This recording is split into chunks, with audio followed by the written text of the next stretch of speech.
श्रोताओं नमस्कार। आकाशवाणी समाचार देहरादून के इस विशेष कार्यक्रम में आपके साथ मैं हूं पंकज सनवाल खुलबे। श्रोताओं, देश की कानून व न्याय व्यवस्था में 1 जुलाई से 3 अहम बदलाव होने जा रहे हैं। इस पर और जानकारी लेने के लिए आइए सुनते हैं ये परिचर्चा। विषय है नए आपराधिक कानून। परिचर्चा में भाग ले रहे हैं डीआईजी ट्रेनिंग पुलिस विभाग में वरेंद्रजीत सिंह और आपसे बातचीत कर रही हैं वर्षा सिंह।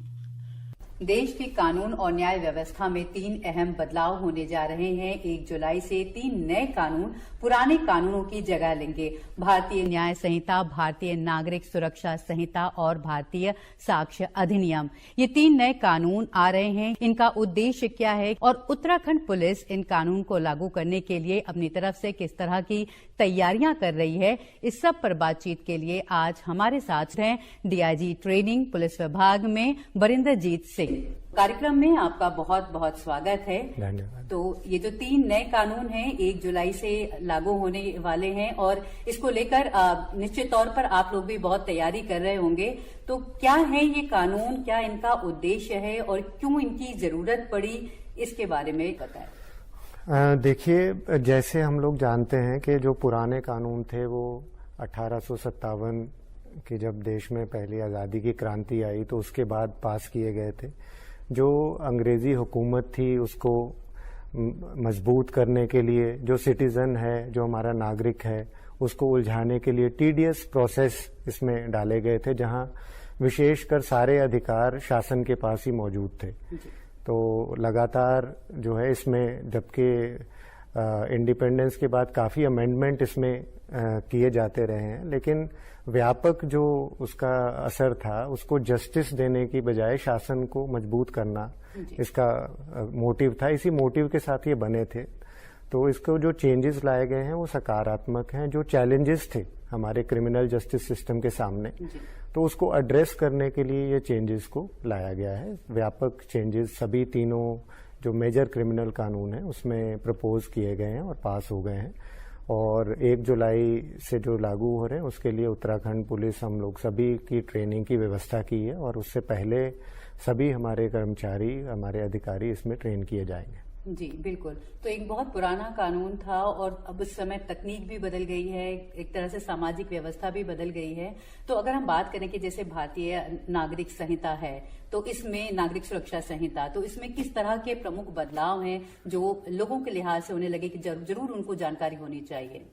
जी, जैसे जो भारतीय नागरिक सुरक्षा संहिता है ये सीआरपीसी को रिप्लेस कर रही है। उसका सीआरपीसी का सिद्धांत था कि जो अगर अपराध होता है तो क्या प्रोसीजर होगा उसको विवेचना करने का, क्योंकि ये लोगों की फ्रीडम से रिलेटेड सारे प्रावधान हैं। तो बिना प्रोसीजर के पुलिस या न्याय प्रणाली उसमें कार्रवाई नहीं कर सकती है। तो इस प्रोसीजर में काफी चेंजेस किए गए हैं। इसमें पारदर्शिता लाना एक सबसे बड़ा चेंज है। जो पुलिस द्वारा पूर्व में जैसे कार्रवाई की जाती थी, किसी के घर में सर्च या सीजर की जो कार्रवाई की जाती है, इसमें प्रावधान किया गया है कि उसको रिकॉर्डिंग करना पड़ेगा, वीडियो रिकॉर्ड पुलिस द्वारा किया जाएगा, फिर वो मैजिस्ट्रेट के सामने भेजी जाएगी। इसी तरीके से जैसे सिटीजन है, पहले हम देखते थे कि थाना स्तर पर लोग जाते हैं, वो कहते हैं कि घटना इस पुलिस स्टेशन की नहीं है, आप उधर जाइए। तो अब उसमें 0 FIR का प्रावधान किया गया है कि कोई भी पुलिस स्टेशन उसको मना नहीं करेगा, वो रजिस्टर करके संबंधित पुलिस स्टेशन को भेज देगा। इसके बाद EFIR का प्रावधान किया गया है और तमाम कई इसमें बदलाव किए गए। फॉरेंसिक एविडेंस का किया गया है। तकरीबन 35 ऐसे सेक्शन ऐड किए गए जहां टाइमलाइंस दी गई हैं कि इतनी देर में आप ये काम करेंगे, कोर्ट में केस जाएगा तो कितनी देर में वो कमिट करेंगे, कितनी देर में फ्रेम होगा चार्ज। तो तमाम ये टाइमलाइंस जो हैं वो स्पीडी ट्रायल में हेल्प करेंगी। फिर इसके साथ साथ टेक्नोलॉजी का भी इसमें व्यापक प्रावधान किए गए हैं। इसमें बताया गया कि एंटायर पूरी प्रोसेस जो इवन इन्वेस्टिगेशन स्टेज पे और ट्रायल स्टेज पे वीडियो कॉन्फ्रेंसिंग से कर सकते हैं। तो लोगों का आना जाना कम होगा, असुविधा कम होगी, एविडेंस अच्छे से रिकॉर्ड होगी और फिर उसका डिनायल करना भी लेटर ऑन वो काफ़ी मुश्किल होगा। तो और अगर जैसे कोई एक्सपर्ट है, उसने कोई केस किया है, तो अब उसका जो सक्सेसर है वो भी एविडेंस में बुलाया जा सकता है तो इससे काफी प्रोसेसेस फास्ट होंगे और स्पीडी ट्रायल होगा और कन्विक्शन रेट्स बढ़ने में मदद मिलेगी। जी, जिसका एक बड़े कॉमन तौर पे ये कहा जाता था कि तारीख पे तारीख दिए जा रहे हैं, तो वो तारीख पे तारीख वाले युग का समापन हो जाएगा। अब ज्यादा कम दिनों के भीतर एक टाइम लिमिट तय की गई है जिसमें केस की सुनवाई पूरी करनी होगी। तो उसमें अगर हम देखें तो जो BNSS की धारा 346 है उसमें प्रावधान किया गया है कि जो एडजर्नमेंट है, हम कहते हैं हमें अगली तारीख दे दीजिए, तो उसमें जो एडवोकेट्स द्वारा एडजर्नमेंट ली जाती है उसमें भी उन्होंने लिमिट लगाई है कि 2 से ज्यादा नहीं दी जाएंगी एक्स्ट्राऑर्डिनरी सर्कमस्टांसेस में। तो अगर कोई तारीख नहीं ले पाएगा, रेगुलर हियरिंग होगी, तो नेचुरली हम जानते हैं कि केस का जल्दी डिसीजन आएगा। बिल्कुल। और इसी तरह भारतीय न्याय संहिता है और जो भारतीय साक्ष्य अधिनियम, आप बता भी रहे थे कि जैसे फॉरेंसिक पर बहुत ज्यादा जोर दिया गया है, तो इस तरह से इनमें क्या प्रमुख बदलाव हैं? जी, जैसे हम देखें धारा 156 में ये प्रावधान किया गया है कि 7 साल से सजा जिसमें ज्यादा है अपराधों में, उसमें अनिवार्य रूप से हमको फॉरेंसिक एविडेंस लेना पड़ेगा क्राइम सीन ऑफ क्राइम पे। तो इसके लिए जबकि क्योंकि ये काफी बड़ी व्यवस्था होगी, फॉरेंसिक एक्सपर्ट्स को लाना, पुलिस स्टेशन के लेवल पे उनकी अवेलेबिलिटी करना, तो इसको देखते हुए 5 साल का समय स्टेट गवर्नमेंट्स को दिया गया है कि वो अपनी तैयारी कर लें और उसके बाद वो अपने हिसाब से इसको डेट को नोटिफाई करें। तो इसका सारा तैयारी जो है वो हमारे PHQ स्तर पे और शासन स्तर पे इसकी की जा रही है कि इसको कैसे जल्दी से जल्दी नोटिफाई किया जाए। बिकॉज डेफिनेटली जब हम फॉरेंसिक एविडेंस इकट्ठी करेंगे तो उसको झुटलाया नहीं जा पाएगा कोर्ट्स में और हमारे कन्विक्शन रेट बेटर होंगे। तो ये काफी अच्छे बदलाव हैं जिसमें पुलिस के जो आंकड़े जिस पे परफॉर्मेंस मेजर होती है कन्विक्शन रेट, उसमें डेफिनेटली सुधार होगा। जी, और जैसा कि अभी आप कह भी रहे थे कि बहुत ये विक्टिम सेंट्रिक होगा, ना कि शासन पर को जो ब्रिटिशकालीन जमाने में जिस तरह था कि वो शासन को प्रभावित करने वाला उनके हिसाब से बना कानून था। तो कैसे हम ये प्रक्रिया को पूरी ज्यादा पारदर्शी बनाएगा, ये न्याय देने की प्रक्रिया को, वो किस तरह से इसमें आता है? तो इसमें अगर हम देखें कि विक्टिम सेंट्रिक ये कैसे है, जैसे मैंने सबसे पहले आपसे किया, FIR जो सबसे बड़ा इसका मतलब ये पूरी प्रक्रिया ही उससे स्टार्ट होती है, तो उसको डिसेंट्रलाइज किया, मतलब उन्होंने कहा 0 FIR की जा सकती है। तो आप किसी भी पुलिस स्टेशन में कर सकते हैं, अगर आपको मजबूरी है आप नहीं जा सकते तो संबंधित पुलिस स्टेशन उसको ट्रांसफर करेगा। EFIR का प्रावधान किया गया है। EFIR मीन्स आप इलेक्ट्रॉनिक मीन्स से भेज सकते हैं, पुलिस उसको रजिस्टर करेगी और 3 दिन में, जबकि उसमें कुछ राइडर्स भी हैं, बिकॉज ये आप किसी अगर हम FIR दर्ज कराते हैं तो एक हिसाब से हम किसी को क्रिमिनल बना रहे हैं। हम अगर मेरे साथ कोई क्राइम हुआ है और मैं कहता हूं कि आपके ऊपर FIR दर्ज होनी, तो इसके 2 पहलू हैं, एक तो विक्टिम का भी पहलू है और आपका भी पहलू है। आप क्रिमिनल बन गए, मैं विक्टिम बन गया, तो इसमें यह है कि वो 3 दिवस में आके उसको पुलिस स्टेशन में साइन करेगा जो भी EFIR भेजता है, और डिपेंडिंग अपॉन जैसी भी उसकी गंभीरता है पुलिस उसको इन्वेस्टिगेट करके उसको कंक्लूजन पे लेके जाएगी। तो ये बहुत बड़ा एक सिटीजन को या विक्टिम को अधिकार जो है एक मिला है, सुविधाजनक मिला है। पूर्व में भी था लेकिन अब इसको सुविधाजनक बनाया गया है। उसके बाद अगर हम देखें तो जैसे विवेचना है, इन्वेस्टिगेशन हो रही है, लेकिन अब विक्टिम को इसकी कोई जानकारी नहीं है, तो इसमें प्रावधान किया गया है कि मतलब डिफरेंट स्टेजेस में जो इन्वेस्टिगेटिंग ऑफिसर है वो विक्टिम को इसकी प्रोग्रेस बताएगा कि उसके केस में क्या हो रहा है। ठीक है। सेकंड, अगर थर्ड हम चलें तो पहले पूर्व में प्रावधान है कि FIR की प्रति दी जाएगी। मैंने क्या FIR लिखाई है, पुलिस ने क्या FIR दर्ज की, जो पहले नहीं पता होती थी। नहीं, अभी पहले भी है, 3 प्रतियों में वो होती थी, लेकिन अब उसको चार्जशीट की भी कॉपी दी जाएगी कि उसका रिजल्ट क्या है, फिर उसको जजमेंट की भी कॉपी दी जाएगी कि उसके केस में क्या हुआ। फिर वो अपना प्राइवेट वकील भी एंगेज कर सकता है, अगर केस उसका छूट जाता है तो अपने आप अपील भी कर सकता है। तो उसको अधिकार दिए गए हैं काफी इसमें कि वो मतलब अपने, क्योंकि वो विक्टिम है, जस्टिस उसके लिए है, और जो गवर्नमेंट है वो डेटरेंस के लिए, इसको स्टेट गवर्नमेंट डेटरेंस के लिए। तो पहले जैसे पूर्व में पूरा एकाधिकार स्टेट का था, तो अब जो है एकाधिकार जो है गवर्नमेंट ने इसको विक्टिम्स को ये राइट्स दिए हैं कि अपने केस के लिए वो ये सारा चीजें कर सकते हैं। और इसके साथ साथ जैसे हम कहें कि कोई केस विड्रॉ होना है, स्टेट गवर्नमेंट विड्रॉ भी करती केस, तो ऐसी केसेस में जो विक्टिम है उससे भी राय ली जाएगी। अच्छा। हाँ, आप पूछेंगे कि भाई आपका क्या विचार है जिसके साथ क्राइम हुआ है या जिसके जो इसका भुक्तभोगी है।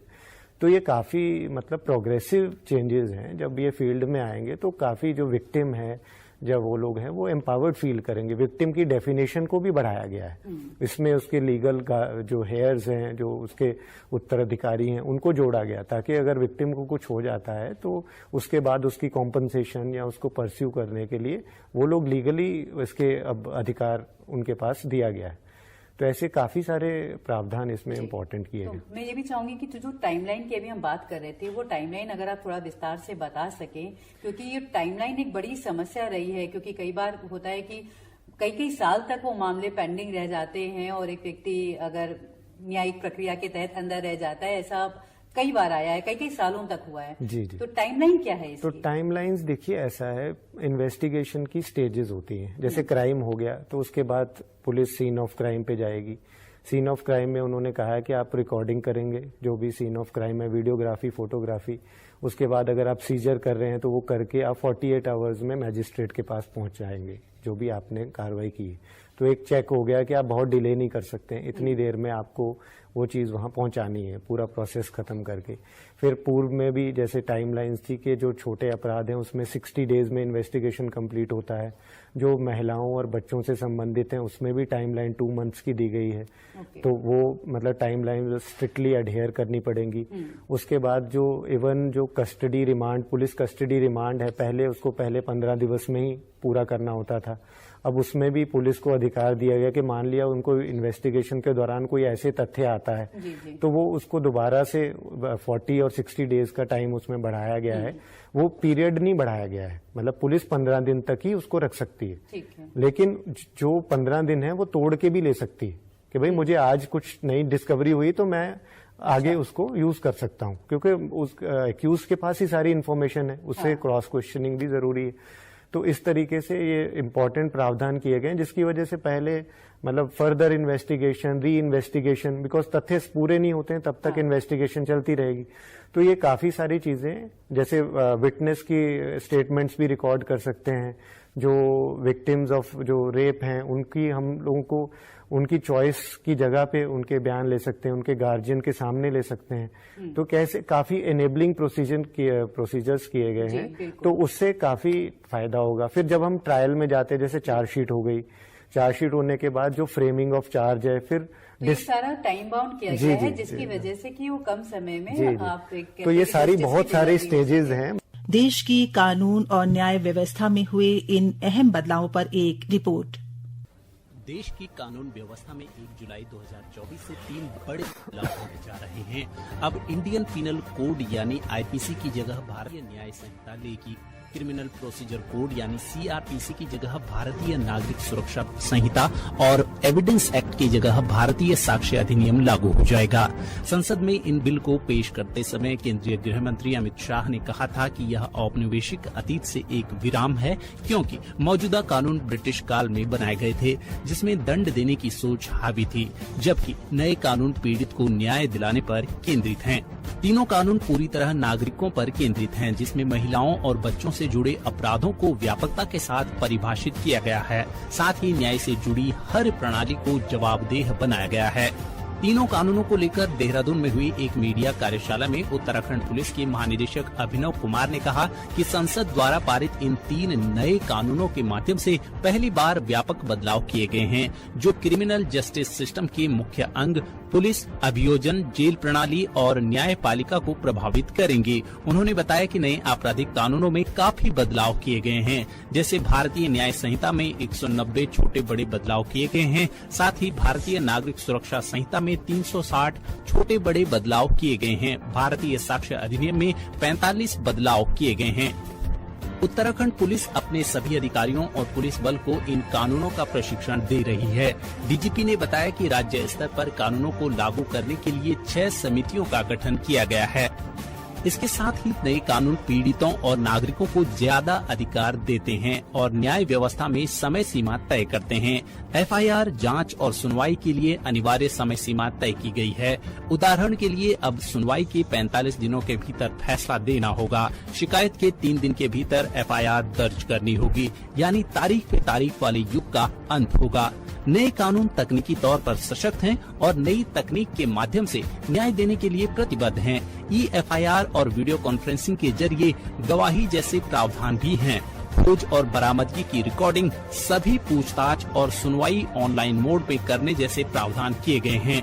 नए कानूनों को आतंकवाद सहित कई अपराधों पर केंद्रित किया गया है। आतंकवाद की परिभाषा भी अब व्यापक की गई है। भारत की संप्रभुता, एकता और अखंडता को खतरे में डालने वाले कृत्यों को एक नए अपराध की श्रेणी में डाला गया है। राजद्रोह की जगह देशद्रोह का प्रावधान किया गया है। इसकी विस्तृत परिभाषा दी गई है। पहली बार छोटे अपराधों के लिए सजा का एक नया रूप सामुदायिक सेवा को शामिल किया गया है। सामुदायिक सेवा को समाज के लिए लाभकारी बताया गया है। नए कानून का उद्देश्य कानून और न्यायिक व्यवस्था में पारदर्शिता और जवाबदेही तय करना है। तो जो हम बातचीत कर रहे थे अभी, ये सारे जो बदलाव किए जा रहे हैं, इसको लागू करना भी एक बड़ी चुनौती होगी। तो किस तरह से आप लोग पुलिस की ट्रेनिंग कर रहे हैं, जिससे कि सबको इन चीजों की जानकारी भी होनी चाहिए? जी देखिए, इसमें कई स्तरों पे कार्रवाई की आवश्यकता थी। जैसा कि हम जानते हैं कि दिसंबर में ये पारित होके इनका नोटिफिकेशन हो गया, तो उसके तुरंत बाद हम लोगों ने इसके लिए मास्टर ट्रेनर बनाने के लिए BPRND से संपर्क किया और तकरीबन 50 मास्टर ट्रेनर्स हमने इसमें कराए। हम लोग अराउंड 25,000 हमारी फोर्स है, टू बी एग्जैक्ट 27,000 सैंक्शन है, 28,000, लेकिन 25,000 मौजूद है। तो हमने देखा कि जो लिमिटेड समय अब है, क्योंकि जैसे हमें पता चला 1 जुलाई से ये लागू हो रहे हैं, तो इसकी एक स्ट्रैटेजी के तहत हमको चलना था। तो जो लोग डायरेक्टली इन्वेस्टिगेशन से रिलेटेड हैं, जिनको विवेचना करनी है, तो उनको एक वृहद ट्रेनिंग ऑफलाइन मोड में, फिजिकल मोड में, जहां वो अपने क्वेश्चन आंसर पूछ सकें, उनके डाउट्स क्लियर हो सकें, उनको उस ट्रेनिंग में एंगेज किया है। आज जब हम बैठे हुए हैं तो इसका 3रा चरण चल रहा है। ये 4 चरणों में थी, तो हम लोग 75% इसको कंप्लीट कर चुके हैं। और जो लोग डायरेक्टली इसके साथ लिंक नहीं है, जो कांस्टेबलरी है या बाकी अधिकारी हैं जो विवेचना नहीं करते, अन्य ब्रांचों में हैं, जैसे वायरलेस है या हमारे इंटेलिजेंस डिपार्टमेंट या अलग डिपार्टमेंट है, उनको भी एक फ्रेम ऑफ माइंड में लाना है। तो उसके लिए भी हम लोगों ने 3 दिवस का एक ऑनलाइन मॉड्यूल हम बना रहे हैं, ऑलमोस्ट फाइनल स्टेजेस में है। तो बना के वो जो हमारा भारत सरकार का पोर्टल है आई गॉट कर्मयोगी, उस पर हमने सभी उत्तराखंड पुलिस का रजिस्ट्रेशन कराया है और वो मॉड्यूल वहीं होस्ट किए जाएंगे। और उसके बाद जो मॉड्यूल करने के बाद टेस्ट करके उनको वहीं से सर्टिफिकेशन दिया जाएगा। ये भी एक प्रक्रिया के तहत होगा, क्योंकि इतनी जल्दी तो किसी से भी उम्मीद करना शायद जल्दबाजी हो जाएगी। नहीं, हम लोग बिकॉज आप जानते हैं पुलिस डिसिप्लिन फोर्स है और जब टास्क दिया जाता है तो उसको फिर हम टाइम से पूरा करना। तो हमारे डीजीपी महोदय ने जो टास्क दिया था, हम 1 जुलाई से पूर्व सभी हमारे कर्मचारियों को इसके बारे में जानकारी होगी और उनके लिए हमने एक हस्त पुस्तिका बनाई है, हैंडबुक बनाई है कि वो लोग पुलिस स्टेशन में बैठे हैं और उनको पुराने कानून का पता है, तो उसको देख के वो नए कानून की धारा तक पहुंच सकते हैं। बिल्कुल। तो पूरी उत्तराखंड पुलिस के पास एक पर्सनल कॉपी होगी, वो उसको देख सकते हैं, रेफर कर सकते हैं मेरे ख्याल से। और जो पुलिस की ट्रेनिंग की बात कर रहे हैं आप, उसके साथ साथ जन जागरूकता भी जरूरी है, क्योंकि बहुत सारे ऐसे मामले होते हैं जिसमें लोगों को अवेयर नहीं होती। जैसे मैं ये पढ़ रही थी कि कई बार कोई रोड एक्सीडेंट का केस हुआ, किसी ने एक्सीडेंट किया और वो चला गया, उसे डर भी होगा कि कहीं लोग घेर ना ले या किस तरह, तो उनमें बदलाव जो हुए हैं, तो लोगों को जागरूक करने के लिए किस तरह से काम किया जा रहा है? देखिए, इसमें जो उत्तराखंड पुलिस है उसके द्वारा अपने लेवल पे हमने एक जागरूकता कमेटी का गठन हुआ है, जो हमारे आईजी मीडिया को देखते हैं, मीडिया से इंटरेक्शन करते हैं, उन्होंने जब हम अपना ये फेज पूरा कर लेंगे, स्वयं ट्रेन हो जाएंगे, तो उसके बाद उन्होंने व्यापक इसकी तैयारी करी है। इसकी रील्स बना के, छोटे छोटे इसके वो बना के, इवन जो है इसके फ्लायर्स भी भारत सरकार द्वारा बनाए गए हैं, BPRND द्वारा। तो सारे हमने उनको सर्कुलेट किए हैं, जहां कई मिथ्स हैं, कई ट्रूथ, मतलब इस फॉर्म में उनको बनाया गया है कि ये धारा लोग कंफ्यूज ना करें कि ये क्या धारा है। जैसे एक धारा है, लोग कह रहे हैं कि 24 आवर्स तक पुलिस जो है अपने गिरफ्त में किसी को ले सकती है। 172 सेक्शन ऐड किया गया है। उसमें ये है, जो हमें कॉमन पुलिस को जो प्रॉब्लम आती है कि कोई आपका आदेश नहीं मान रहा, तो कैसे आप चलाएंगे व्यवस्था को। तो उसमें उन्होंने कहा है कि अगर कोई विधिक आदेश आप देते हैं, मतलब अनैतिक नहीं हो सकता वो, तो अगर आप वो देते हैं और उसकी अवहेलना कोई करता है, तो आप उसको डिटेन कर सकते हैं या मौके से रिमूव कर सकते हैं। तो प्रॉब्लम सॉल्व करने के लिए इसका प्रावधान नहीं था। फिर पहले इसमें यह था कि मैजिस्ट्रेट के पास ले जाएंगे तभी आप छोड़ सकते हैं, तो मैजिस्ट्रेट को भी बुलाना पड़ेगा या ले जाना पड़ेगा। तो ये सारी चीजें जो है, मतलब चेक तो है पुलिस के ऊपर, लेकिन अगर वो वहीं छोड़ देता तो इसका इन्होंने इसमें प्रावधान किया है। तो मुझे लगता है जो अधिकार दिया गया है, अगर हम लोग उसका एकदम जो है चेक में रह के उसका प्रयोग करते हैं तो वो सार्थक है, क्योंकि उससे सिटीजन का भी समय बचेगा, पुलिस का भी, बिकॉज पुलिस के पास तो लगातार कॉल्स आ रहे हैं, उनको अगले सिचुएशन को भी अटेंड करना है। तो इस तरीके से जो प्रावधान है वो मतलब पुलिस की इफेक्टिवनेस बढ़ाने के लिए किए गए हैं। और लोगों को भी थोड़ा जागरूक होकर के इन मामलों पर जानकारी जुटानी होगी। और जैसे हम बात करें भारतीय न्याय संहिता की, क्योंकि बहुत सारे ऐसे बदलाव हैं जो लोगों से जुड़े हुए हैं, जो लोगों को की नॉलेज में होनी चाहिए, जो बहुत कॉमन है। तो क्या महत्वपूर्ण बदलाव न्याय संहिता में? देखिए, न्याय संहिता में कुछ सेक्शंस जो थे उसमें मतलब कवर्ड नहीं थे पहले, जैसे ऑर्गेनाइज क्राइम है, अब लोग संगठित अपराध करने लग गए, तो उसमें उसका प्रावधान नहीं था। तो इसके लिए सभी स्टेट्स ने, सभी ने तो नहीं कह सकता, लेकिन हमारी स्टेट में उसके लिए गैंगस्टर एक्ट लागू है, यूपी का। महाराष्ट्र में उसमें मकोका है ऑर्गेनाइज क्राइम को रोकने के लिए। तो कहीं ना कहीं इसकी आवश्यकता थी, गैंग्स बन गए, क्राइम सोफिस्टिकेटेड हो गया, तो उसको पकड़ने के लिए इसको परिभाषित करना, इसमें सजा को बढ़ाना, ये सब इम्पोर्टेंट था। तो इसमें ऑर्गेनाइज क्राइम को डाला गया है। उसके बाद अगर हम देखें, टेररिस्ट एक्ट है तो UAPA उसमें लागू है, लेकिन अगर उसकी विवेचना UAPA में NIA या बाकी एजेंसीज करती हैं, तो इसको वहां पे लाके एक प्लेटफॉर्म के रूप में दिया गया है कि सभी लोग अंडरस्टैंड कर सकें कि UAPA सब नहीं पढ़ते हैं, लेकिन भारतीय न्याय संहिता सभी पढ़ेंगे, तो उसमें कॉमनैलिटी हो सकती है। लेकिन अब ये रेगुलर कोर्स में आ गया। जैसे मैं ट्रेनिंग की बात करूं तो UAPA ट्रेनिंग का पार्ट नहीं है, लेकिन भारतीय न्याय संहिता तो होगा। तो अब उनको ये पता चल जाएगा कि ये मतलब कहीं ना कहीं एग्जिस्ट करते हैं, उनके डिटेल्ड प्रोविजन वहां हो सकते हैं, लेकिन यहाँ उनको बेसिक अंडरस्टैंडिंग दी जा सकती इन धाराओं के बारे में। हमने देखा मॉब लिंचिंग एक इशू था, तो मॉब लिंचिंग को अब इसमें डिफाइन कर दिया, आपको स्पेसिफिक इसकी धारा है, तो आप इसमें जाके उसको बुक कर सकते हैं, आपको अपराध का स्वरूप नया मिल गया। ऐसे ही अब आजकल अगर टेक्नोलॉजी को देखें तो लोग देश के बाहर रह के क्राइम कर रहे हैं, जो यहाँ पे है ही नहीं, लेकिन क्राइम यहाँ पे करा रहे हैं। तो उसके लिए सेक्शन 48 ऐड किया गया है कि उनको भी अपने कानून के दायरे में लेके जो हमारे प्रोसेसेस हैं उनको भी हम इसमें ले सकते हैं, उनको भी एक्यूज बना सकते हैं अगर ऐसा कोई अबेटमेंट करता। तो ऐसे मतलब एक सक्षम कानून जिसको हम कहें कि बनाने की कोशिश की गई है कि उसमें कोई लूप होल ना रहे। बहुत सारी जगहों पे जैसे जन आंदोलन होते हैं, कोई विरोध प्रदर्शन होते हैं, तो क्या उन जगहों पर भी, या सोशल मीडिया पे कई बार होता है कि कोई वीडियो चल जाता है जो लोगों से जुड़ी बातें हैं आमतौर पे, तो क्या वहां पर भी कुछ ऐसी बातें हैं जो लोगों की नॉलेज में होनी चाहिए कि क्या नहीं करना है? कम से कम देखिए, कानून जो पढ़ना है वो सबकी जिम्मेदारी है जी। अगर मैं कल को कोई अपराध करूं और मैं कहूं कि मुझे तो इसका पता ही नहीं था, तो ignorance of law is not an excuse. तो जहां तक मुझे लगता है सभी लोगों को, क्योंकि ये सभी भारत के कानून हैं, हम इस देश के वासी हैं, तो हमको इतनी जिज्ञासा होनी चाहिए कि हम इसके बारे में देखें।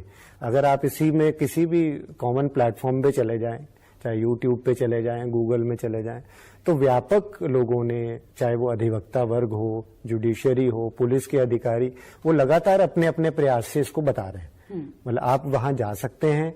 अगर आपको, जैसे मैं किताब की बात करूं तो हमने उत्तराखंड पुलिस की वेबसाइट में डाली है, कुछ भी छुपाया नहीं है। तो आप डाउनलोड कर सकते हैं, आप भी वो हैंडबुक पढ़ सकते हैं अगर आपको पुराने कानून आते हैं। तो हमको सेल्फ एजुकेट करना पड़ेगा। अधिकार तभी हम ले पाएंगे जब हम उनको पढ़ेंगे। अगर मुझे अधिकार ही नहीं पता तो फिर मैं उसका फायदा कैसे? कई बार होता है कि जैसे आवश्यक सेवाएं बाधित हो रही होती हैं अगर किसी प्रदर्शन की वजह से, तो वो नए कानून के तहत इसके प्रावधान सख्त किए गए हैं। देखिए, उसमें ऑलरेडी जो हमारे जो लोकल कानून होते हैं, जैसे हमारा पुलिस एक्ट है, उसमें जो एसपीज होते हैं, कलेक्टर्स हैं, उनको अधिकार दिए जाते हैं। लोग कोई भी ऐसा काम करते हैं तो अनुमति लेके करते हैं, तो उनके पास अनुमति अगर तोड़ते हैं तो उसके बाद उनके खिलाफ कार्रवाई की जाती है। तो इसी प्रकार अगर हम देखें कि क्रिमिनल्स के लिए क्या एक्शन लिया जाता है, तो क्रिमिनल्स के लिए जो है अब एक बड़ा प्रावधान किया गया है अटैचमेंट ऑफ प्रॉपर्टी का। तो अगर उन्होंने बहुत अर्जित कर ली है प्रॉपर्टी और हमारी उसमें आता है कि इसकी इनकम का कोई सोर्स नहीं है, क्राइम से ही कर रहा था, तो उसकी प्रॉपर्टी सीज की जाएगी। तो ये काफी बड़ा उस पर इफेक्ट आएगा। इवन उसका जो अंश है या पूरी प्रॉपर्टी जो है वो विक्टिम को भी दी जा सकती है, जो इसका भुक्तभोगी था। लोग करोड़ों के स्कैम करते थे और छोटी सी सजा पाते थे। तो अब जो है उसकी प्रॉपर्टी सीज भी हो सकती है और विक्टिम को बांटी भी जा सकती है। तो प्रावधान हो गया, तो बड़ा एक हो गया। छोटे देखिए कई प्रावधान है। जैसे एक छोटे मामलों में था कि कम्युनिटी सर्विस ऐड किया गया है जी। वो कम्युनिटी सर्विस किस तरह से काम करेगा? देखिए, कम्युनिटी सर्विस हम देखते हैं कई बार, मतलब हम लोग भी जैसे अगर कोई गलती करते हैं तो हम भी कहीं धार्मिक स्थल पे जाके सेवा कर लेते हैं अपने, लोग कन्फेशन करते हैं। तो ऐसी कम्युनिटी सर्विस छोटे अपराध के लिए, जैसे चोरी अगर 5,000 से कम की है या कोई आपने सरकारी आदेशों की अवहेलना की, छोटे जो किस्म के अपराध हैं, 5-6 अपराध जो इसमें लिस्ट किए गए हैं, तो उसमें कम्युनिटी सर्विस है जो डिसाइड किया जाएगा। आप किसी एनजीओ के साथ या कोई ऐसा चाइल्ड केयर होम, वहां साफ सफाई कर सकते हैं। तो एक अच्छा प्रावधान है जहां मतलब एक रिफॉर्म के हिसाब से कि उसको भी कोई ऐसे सिस्टम पे ऐसा नहीं आएगा मैंने छोटी सी गलती की थी और मुझे बहुत बड़ी सजा मिली। तो ऐसे हमारा जो सिटीजन जो एक बार भटक गया तो वापस हमारे मेन स्ट्रीम में आ सकता है। जी, जो कानून का मकसद है कि लोगों को सुधरने का और सुधार का उसके मौका दें। और किस तरह से असर आप देखते हैं कि कैसा असर पड़ेगा जब ये कानून अमल में आएंगे? तो किस तरह के बदलाव की उम्मीद और कैसे इसको स्केल अप करेंगे हम कि? जी, तो अगर हम देखें, अगर जो कानून है इससे एक तो सभी को टेक्नोलॉजी से मतलब अपडेट होना पड़ेगा, चाहे वो पूरी प्रणाली है, नीचे जो सीन ऑफ क्राइम पे गया है वहां से लेके और जजमेंट तक जो है सब अब इलेक्ट्रॉनिक मोड में आएगा। तो सारी जो कार्य प्रणाली है वो अपडेट हो जाएगी। वो टेक्नो सेवी एक हिसाब से सबको बनना पड़ेगा, एक ट्रेनिंग देनी पड़ेगी जो हम टेक्नोलॉजी से दूर रहते थे, क्योंकि इसमें जो है सप्लाई भी डॉक्यूमेंट की कर सकते हैं जो इलेक्ट्रॉनिक मीन से। इवन जैसे हम अगर देखें कि एक मेजर पार्ट पुलिस का काम है कि आप समन और वारंट और ये सारी चीजें सर्व करो, लेके आओ लोगों को, तो समन भी अब भेजे जा सकते हैं इलेक्ट्रॉनिक मीन से। तो अगर हम इसको करेंगे तो काफी काम हमारा कट ऑफ होगा और हमारी एफिशिएंसी बढ़ेगी। सेकंड जो इसका फायदा होगा वो स्पीडी ट्रायल में होगा। सब चीजें फास्ट हो रही हैं तो डेट्स भी जल्दी लगाई जा सकती हैं केसेस की, स्पीडी ट्रायल होगा। थर्ड, अगर हम साइंटिफिक एविडेंस और ये सारी कलेक्ट कर रहे हैं तो केस मजबूत होगा, एविडेंस जल्दी होगी तो जल्दी से जल्दी न्याय मिलेगा, सजाएं मिलेंगी। और जो उसका डेटरेंस का इफेक्ट आना था सोसाइटी में, जो लोग सोचते थे क्राइम करके अब 20 साल बाद मैं कौन सा इस जन्म में देखूंगा, मतलब हो सकता है मैं खत्म हो जाऊं या बेल पे रहूं, वो भी मतलब जो है अब उनको दिखने लगेगी स्पष्ट कि हाँ भाई सजा it is coming for me.